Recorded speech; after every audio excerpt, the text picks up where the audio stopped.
हर समय उधर कोई जाता है, सबसे ज्यादा यहाँ होता है। यहाँ पे दिक्कत है। हाँ यही, यहाँ भी दर्द है। हाँ यहाँ दर्द है यहाँ। हाँ दबाने दर्द है। नहीं दबाने से नहीं होता, ऐसे भी नहीं है ना ना, ये यही से उतरता है बस हाँ यही से। यही से। और ये खड़े होने चलने पे होता है। हाँ नमस्कार। जो पीछे आपने वीडियो में देखा है, जिन व्यक्ति को, वो 65 साल के वयस्क हैं जो कि परिवहन सेवा में थे और 35 साल 40 साल इन्होंने बस चलाई है, तो ड्राइविंग की है। सिटिंग इनकी लंबी सिटिंग रही है, 16 घंटे 17 घंटे की। और इनको पिछले 1 साल 1.5 साल से कंप्लेंट है कि जब ये बैठते हैं तो बैठने पे इनको पूरा पैर इनका सुन्न हो जाता है, भारी हो जाता है और इतनी दिक्कत हो जाती है कि चलने में दिक्कत होती है। और अगर ये बाइक चला रहे हैं तो बाइक चलाने में दिक्कत होती है। जब बैठते हैं तो दाहिने साइड पैर की समस्या बता रहे थे। अब वो बॉडी का पोस्चर का एडाप्टेशन इनका ऐसा है कि बैठते समय हमेशा जो है, जब बैठेंगे तो बाएं साइड ज़्यादा बैठेंगे, इस तरीके से बाएं साइड ज़्यादा बैठेंगे, बाएं साइड की तरफ लोड ज़्यादा रहेगा, इस हाथ पे लोड दिए रहेंगे, ऐसे करके बैठते हैं। और जब दाहिने साइड बैठना होगा तो इस हाथ पे लोड देंगे, इस तरीके से बॉडी को उठा लेंगे, इस तरीके से बॉडी को उठा लेंगे। इस एरिया को, इस साइड के पैर का जो बटक का एरिया है, इसको वो कुर्सी से टच नहीं होने देते हैं, क्योंकि अगर वो कुर्सी से टच होने देते थे तो उनको समस्या होने लगती थी। उनको बटक में दर्द होने लगता था और उनके पैर, पूरा पैर का जो पीछे का हिस्सा है वो सुन्न होने लगता था, उसमें भारीपन आने लगता था। यही समस्या साल भर से है और इधर जो है पिछले 4-5 महीनों से काफ़ी बढ़ी हुई है। तो जब ये समस्या गंभीर रूप लेने लगी तो फिर इन्होंने अपना नियर बाई जो न्यूरोलॉजिस्ट, न्यूरोसर्जन है, सबको दिखाया। दिखाने के बाद इनका MRI हुआ। MRI में ये निकल करके आया कि कमर की नस दब रही है, जो नस पैर को सप्लाई करती है, जिसको सियाटिक नर्व बोलते हैं, वो नस दब रही है। नस दबने की वजह से लक्षण आ रहे हैं। तो एक डिस्क जो है, एक लेवल का डिस्क बल्ज था, जिसको निशाना करते हुए डॉक्टर साहब ने इनका उसके हिसाब से इलाज भी किया, जिसको न्यूरोप्लास्टी बोलते हैं। वो इलाज किया और बताया इनको कि छोटा इलाज करेंगे, छोटे इलाज से बेनिफिट हो गया, ठीक है, नहीं होगा तो ऑपरेशन करेंगे। तो जो छोटा इलाज किया, उस छोटे इलाज के बाद सर का ये कहना है कि 2 दिन तक इनका पैर सुन्न रहा और 2 दिन तक सुन्न होने के बाद फिर से स्थिति जस की तस रही। क्यों जो है ये जस की तस रही? इसलिए क्योंकि इनके लक्षणों पर ध्यान नहीं दिया गया। इनका लक्षण था, इन्होंने कभी ये नहीं कहा कि हमारे कमर से दर्द शुरू होता है और पैर में जाता है। इन्होंने बोला कि हमारे बटक से दर्द शुरू होता है और पैर में जाता है। तो अगर बैक से लेग में पेन जाएगा तो वो जो है नर्व कंप्रेशन होगा, डिस्क बल्ज होगा, लंबर कैनाल स्टेनोसिस होगा, वो ये सिम्टम क्रिएट करते हैं। और अगर बटक से पैर में पेन जाएगा, बटक से पैर में पेन जा रहा है, बटक सोर्स ऑफ पेन जनरेशन है, तो ये जो पैथोलॉजी है, ये पैथोलॉजी ऊपर की ना होकर के नीचे कोई स्पॉट होगा जो कि जो है ये बीमारी क्रिएट कर रहा होगा। ये इनकी जो इनका एक्टिविटी रही है, इनका जो वर्क रहा है, इनके वर्क से ये मैच भी करता है, इनके प्रोफेशन से मैच करता है। इनका प्रोफेशन था कि ये बस के ड्राइवर थे, तो बैठते थे। जो लंबी सिटिंग करते हैं, प्रोलॉन्ग सिटिंग जो करते हैं, प्रोलॉन्ग सिटिंग की वजह से लंबा साइकिलिंग, लंबा बाइक चलाना या लंबे समय तक बैठना, डेस्क जॉब, ये सारी चीज़ें जिसमें सिटिंग इन्वॉल्व है, उस सिटिंग में आप जब ऐसे बैठेंगे तो लंबे समय तक की हमारे बटक की एक मांसपेशी जो कि बहुत गहराई में होती है, ग्लूटियस जो मसल्स होती हैं, सबसे मोटा चंक जो बटक का होता है, उसके अंदर होती है, वो मांसपेशी जब जो है लंबे समय तक स्ट्रेच रहे या लंबे समय तक कॉन्ट्रैक्ट रहे, तो फिर वो उसी के अंदर जो नस होती है, उस नस को दबाती है, जिससे ये सिम्टम आते हैं। और उसके स्ट्रेचिंग की वजह से ही डीप सीटेड आपको बटक में पेन होगा। तो जब भी मरीज इस तरीके के सिम्टम लेके आ रहा है तो ज़रूर उस मांसपेशी के बारे में आदमी को सोचना चाहिए। तो वो मांसपेशी कौन सी है? वो मांसपेशी पिरामिड शेप है, पिरामिड शेप मसल होती है, जो कि नेग्लेक्टेड है, नेग्लेक्टेड मसल भी कहलाती है। क्योंकि हमेशा जब भी वो लंबे समय तक काम करती है और सिम्टम प्रोड्यूस करती है, तो आदमी जाता है, जाकर के जो इलाज कराता है वो डिस्कल पैथोलॉजी का इलाज होता है, कमर में दब रही नस का इलाज होता है, ना कि जो है उसको इम्पोर्टेंस दी जाती है। जबकि वहाँ पे वो जो है आदमी का पोस्चर ऐसा था, उसका फिजिक ऐसा था, उसकी लाइफ स्टाइल ऐसी थी कि मसल जो है लंबे समय तक स्ट्रेन में जाकर के प्रॉब्लम क्रिएट कर रही थी। जैसे ये जो भाई साहब ये बैठे हुए हैं, ऐसे ही भाई साहब जो बैठे हुए हैं, ये पोस्चर, ये हमारा सिटिंग पोस्चर मोस्टली लोगों का रहता है। ऐसे बैठ करके एक पैर हमने ऊपर कर लिया, तो ये जो पैर हमने ऊपर किया है, मतलब पैर को बाहर ले जाना, पैर को बाहर ले जाना, यही काम उस मांसपेशी का है। उस मांसपेशी को हम लोग पायरिफॉर्मिस मसल बोलते हैं, जो कि पिरामिड शेप की होती है। तो पैर को बाहर ले जाना, जब ऐसे फिगर आप 4 बनाते हैं, ऐसे बैठते हैं कुर्सी पे, यूजुअल सिटिंग है, मोस्टली लोग बैठते हैं, लंबे समय तक ऐसे बैठेंगे तो बटक में लंबे बैठने के बाद ऐसे ही अगर यही दिनचर्या 5 साल 10 साल तक रही तो वो सिम्टम क्रिएट कर देगी। एक चीज़। दूसरी चीज़, सर खड़े हो जाए। दूसरी चीज़, आप घूम जाइए, पीछे घूम जाइए। हाँ, ये देखिए, ये दूसरी गलती है, इन्होंने पर्स को जो है इसमें रख रखा है, ये पर्स रख रखा है। तो अगर ये पर्स यहाँ पे रहेगी तो पर्स दूसरी चीज़ है जो कि बटक वाले उस एरिया को प्रेस करती है, प्रेस करने के बाद पायरिफॉर्मिस के सिम्टम क्रिएट करती है। तो इस तरीके से हम समझ पाए हैं कि वो जो बटक से अगर लेग में पेन जा रहा है तो वो पायरिफॉर्मिस सिंड्रोम है। जो लेग में पेन जाएगा वो नस के दबने की वजह से है। बटक में जो पेन हो रहा है लंबे समय तक बैठने से, वो पायरिफॉर्मिस मसल के डिस्फंक्शन की वजह से। तो आइए जानते हैं ये कौन सी मसल है, क्या है। बढ़िया। तो ये जो मांसपेशी है ये पायरिफॉर्मिस मसल है, ये पिरामिड शेप मसल है, जो कि रीढ़ की हड्डी और कूल्हे की जो जो ये सैक्रम बोन है, जो जिस पे हम लोग बैठते हैं, तो ये सैक्रम बोन है, पीछे पेल्विस का पीछा वाला हिस्सा इस हड्डी के आगे वाले हिस्से से निकलती है और जा करके जो हमारी पैर की हड्डी, जिसको फीमर बोलते हैं, उसका ये उभार होता है, जिसको ग्रेटर ट्रोकेंटर बोलते हैं, उस उभार पे उसके ऊपरी हिस्से पे जा करके ये लग जाती है। तो जब ये यहाँ से निकली है, यहाँ से यहाँ पर लगी है, तो ये मसल्स जो है क्या होती है, मांसपेशी स्प्रिंग की तरह होती है। स्प्रिंग की तरह होती है मतलब इनको पास लाएंगे तो सिकुड़ेंगी और दूर लाएंगे तो फैलेंगी। तो पास लाएंगे, पास कैसे आएंगे, जब इसको हम ये है, ये हम पीछे से देख रहे हैं, ये बटक, यहीं पे बटक की मांसपेशियाँ होती हैं, ये हम जो पीछे से देख रहे हैं, तो इसको ऐसे घुमाएगी, मतलब पैर को बाहर ले जाएगी। खड़े हो जाए। जब इसको पीछे मुकल लें, पीछे मुकल दीजिए। हाँ, पैर को बाहर ले जाइए, पैर को बाहर ले जाइए। हाँ, गुड। इस वाले पैर को, ये पैर बाहर, फिर अंदर करो, इसको फिर अंदर करो, इस वाले पैर को फिर अंदर करो, गुड। फिर बाहर ले जाओ। हाँ, जब ये पैर को बाहर ले जा रहे हैं तो यहाँ पे क्या तुम्हें टाइटनेस फील हो रही है? हाँ, तो ये जो टाइटनेस फील हो रही है ये पायरिफॉर्मिस मसल का ही फंक्शन है। जब पैर बाहर जाएगा तो टाइट करेगी और अंदर जाएगा तो रिलैक्स बैठ जाइए।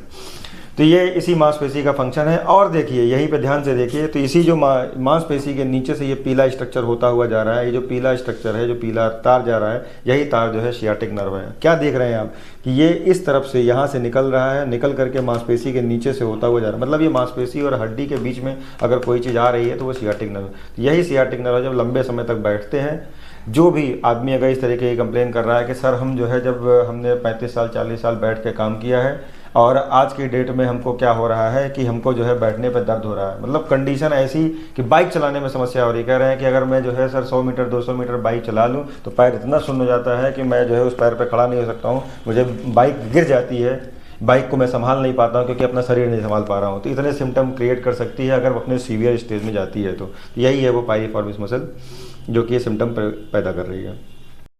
ये हम देख रहे हैं कि ये पायरिफॉर्मिस मांसपेशी है। पायरिफॉर्मिस मांसपेशी के नीचे से ये किस तरीके से टेंटेड होकर के, मतलब मुड़ करके ये नस जो है आ रही है। नस क्या है, रस्सी की तरह होती है, कॉर्ड की तरह है। तो ये ऐसा तो नहीं है कि जो है ये मुड़ेगी नहीं, तो ये जैसी जगह मिलती है वैसा शेप जो है अख्तियार कर लेती है। तो ऊपर जो है सियाटिक नॉच था, वो गड्ढा था जो जहाँ पे ये नस बनने के बाद फिर ये ऐसे निकल करके ऐसे आती है, आगे नीचे चली जाती है। तो इसके कई सारे वेरिएशन भी होते हैं जिसके हिसाब से जो है सिम्टम किसी को आते हैं, किसी को नहीं। कई बार ऐसा होता है कि जैसे मैंने बोला कि ये बस के ड्राइवर हैं, 35 साल ड्राइविंग किया तो उनको सिम्टम आ गए, तो फिर जो है मरीज़ का अगला वो होता है कि हमारे साथ के जो है पता नहीं कितने लोग ड्राइविंग कर रहे हैं, सबको लक्षण नहीं आते। तो उसके भी कई सारे कारण होते हैं, कई अलग अलग थीरीज़ होती हैं जिससे उनको हम एक्सप्लेन करते हैं। जैसे कि कुछ थीरीज़ मैं आपके सामने रखता हूँ। पहली चीज़ थी कि जैसे ये कहते हैं ये सियाटिक नर्व है। अब यहाँ पे आप देख रहे हैं कि ये मांसपेशी के नीचे और हड्डी के ऊपर है, ये है। और हमेशा जो है नर्व के चारों तरफ थोड़ा बहुत कुछ न कुछ फैट का जो है हिस्सा होता है, वो फैट होता है जो कि इसको कवर कर रहा होता है। ये फेशिया के बीच में होती है, इस तरीके से ये बचाई जाती है। फिर और अब दूसरा क्या हो सकता है, कुछ इसके वेरिएशन होते हैं। जैसे कि ये जो रस्सी बनी हुई है, ये रस्सी 2 टुकड़ों में, 2 इसके पार्ट होते हैं मेजर जो कि ऊपर ही यूनाइट हो जाते हैं और फिर मोटी रस्सी नीचे आती है। अब वो जो दोनों पार्ट जो यूनाइट हुए हैं, जो ऊपर ही मिल चुके हैं, हो सकता है कि वो पूरे दोनों पार्ट अलग अलग नीचे आए। तो एक वेरिएशन ये है। दूसरा क्या है कि इस मांसपेशी के अंदर इसको लपेटे हुए हैं, जैसे एक रस्सी का हिस्सा इधर से आए, एक हिस्सा इधर से आए, ऐसे ऊपर से आए, ये दोनों आए, आकर के यहाँ पे मिल गए। ये एक हो सकता है। दूसरा हो सकता है कि इसके सब्सटेंस में से, इस मांसपेशी के अंदर से, ये मांसपेशी दो पार्ट में बट गई, एक रस्सी जो है इसके अंदर से आ रही है, एक रस्सी नीचे से आ रही है, दोनों रस्सियाँ इसके अंदर से आ रही हैं मांसपेशी के अंदर से। तो इस तरीके से कुछ वेरिएशन होते हैं नर्व के, जो कि जो है पैथोलॉजी क्रिएट कर सकते हैं, मतलब वेरिएशन थे। 90% चांस तो ये होता है, 90% केसेस में तो यही चीज़ होती है, लेकिन बाकी जो केसेस हैं उनको हम इग्नोर नहीं कर सकते हैं।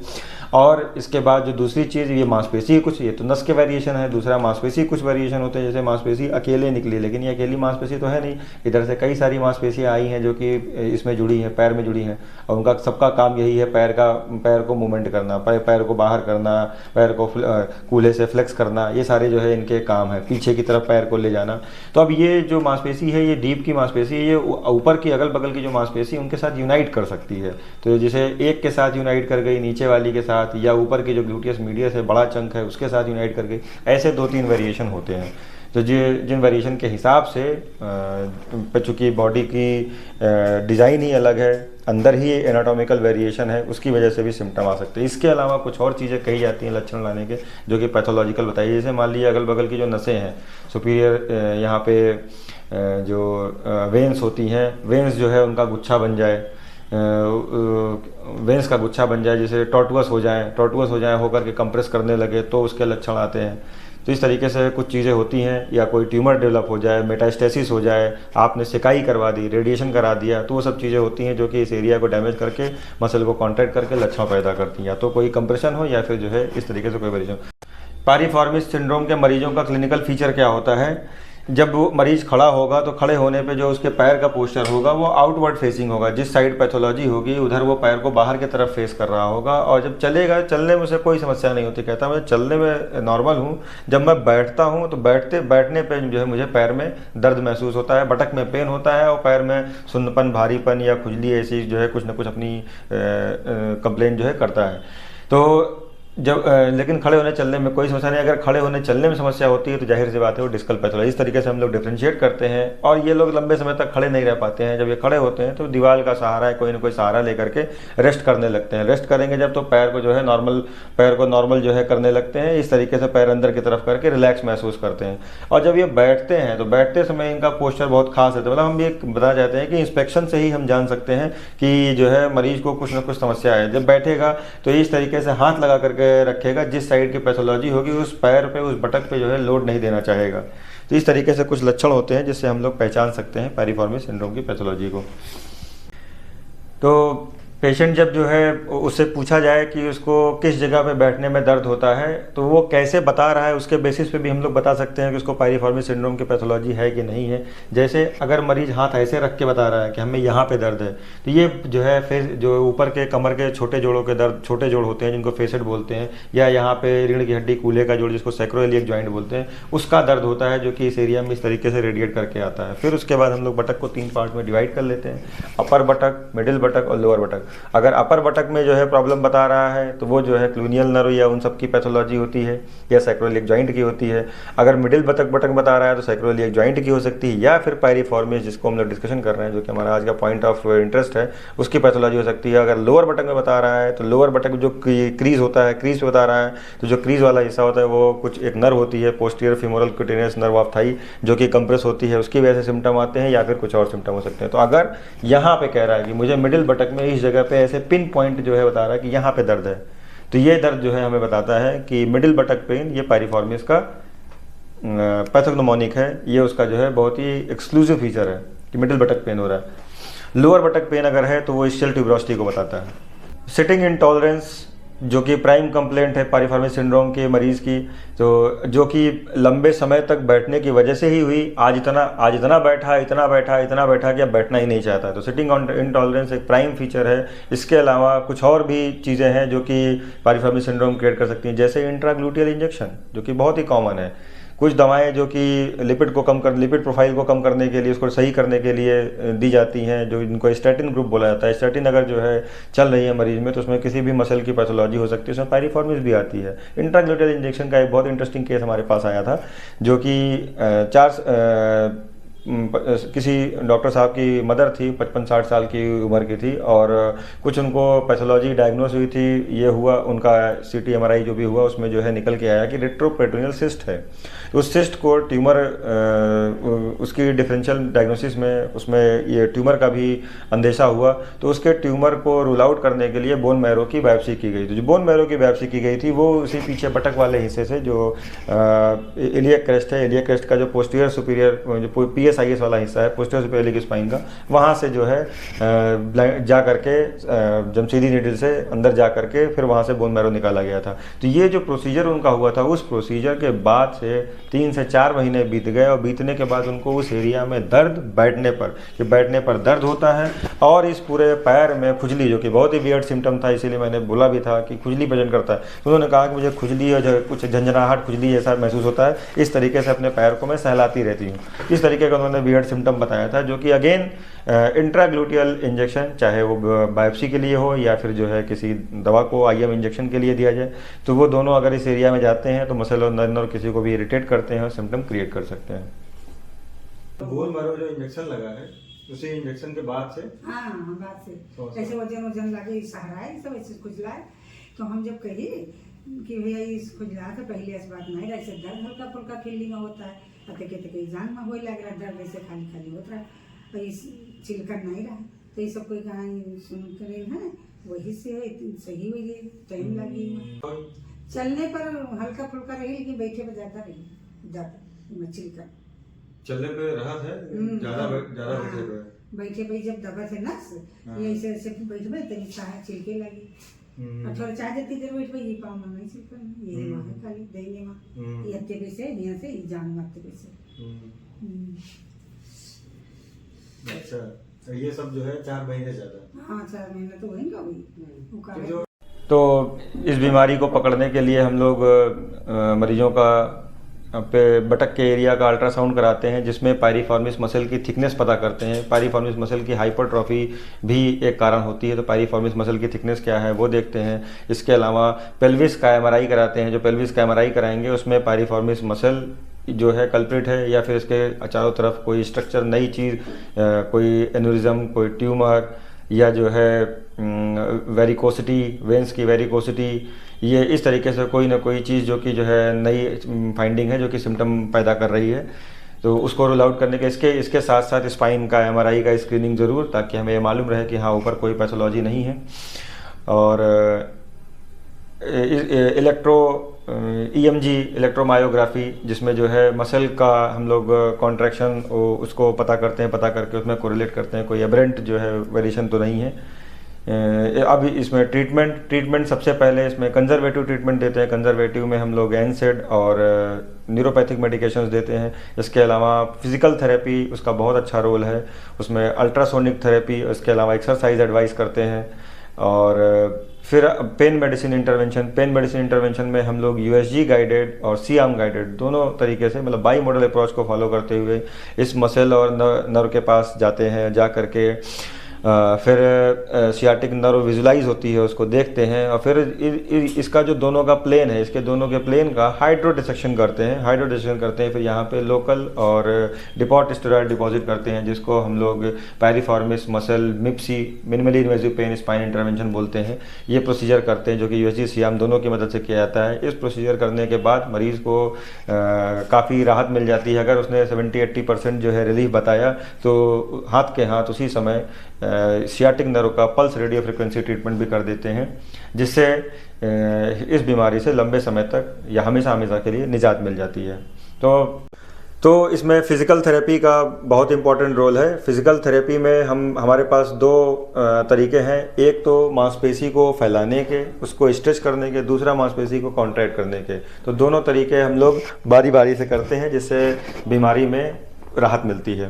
तो पहला तरीका मसल को स्ट्रेच करने का, मसल को इलोंगेट करने का, उसको फैलाने का। उसका क्या तरीका है, ये मांसपेशी जो है पीछे की तरफ है, तो हम इस पैर को पहले ऐसे मोड़ लेंगे, मोड़ करके फिर अंदर की तरफ ले जाएंगे, और इस जो घुटना है, घुटने को कंधे के पास ले जाएंगे, ऐसे।